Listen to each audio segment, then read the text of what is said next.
Avižinių dribsnių košė Aktyvus, tavo energijos šaltinis.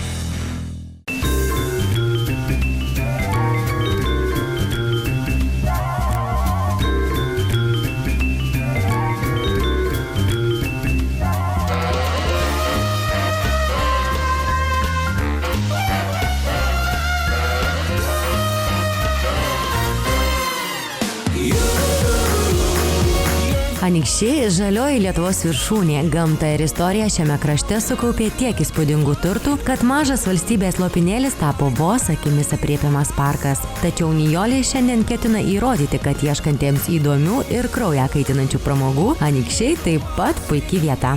Savo kelionę po Anykščius pradedame siaurajame Aukštaitijos geležinkelyje. Mūsų jau laukia traukinukas Siaurukas. Eime. Daugiau apie traukinuką papasakos Siauruko muziejaus gidas numeris 1 Raimondas. Labas rytas, Raimondai. Sveiki. Papasakokit, kokio amžiaus yra Siaurukas. 116. Būtent tiek metų Anykščių Siaurukui, kuris kadaise žmonės nugabendavo ne tik į Vilnių, bet ir Peterburgą. Garbingą šio traukinio praeitį konstatuoja Nijolės pašnekovas. O kur dabar keliauja Siaurukas? Dabar Siauruko liko tik pusė linijos. Jis yra vienintelis Lietuvoje likęs. Su 5 ar 600 kilometrų liko 68.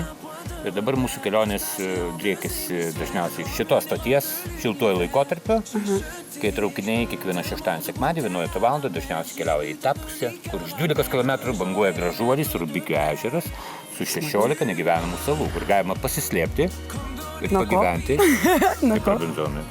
Pačios nuostabiausios kelionės iš ciklo Siaurukas plius dviratis. O. Tai Kas tai yra? Atvažiuoja, dalį kelio atvažiuoja dviračiais, tada įsikrauna dviračius, susėda ant dviračių ir keliauja visą dieną dviračiais, lanko kultūros paminklus, linksminasi, degustuoja kažkokius patiekalus, kultūrinį paveldą, bando. Ir taip sutvirtėja šeimos ryšiai ir gal gimsta jausmas dar didesnis. Raimondas Nijolę pakviečia į savo kabinetą, kuris mena patriotinę tarpukario Lietuvą. O tai išduoda garbingoje vietoje pakabintas kunigaikščio Vytauto didžiojo paveikslas. Patriotas Raimondas parodo Nijolei ir tarpukario Lietuvos stoties viršininko kepurę, ant kurios puikuojasi prisegtas vytis ir to meto Lietuvos susisiekimo ministerijos ženklas. Nijolei kepurė ne tik patinka, bet ir tinka. Alio? Siaurojo geležinkelio viršininkė Nijolė Pareigytė Rukaitinė.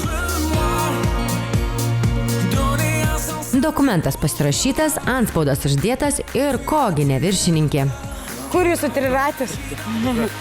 Jūsų tik nekepkit labai. Raimondai, kas čia yra? Papasakok. Čia toks triratukas tiem, kurie nemoka važiuoti dviračiu. Arba tiem, kurie nori važiuoti bėgiais, kaip suprantu.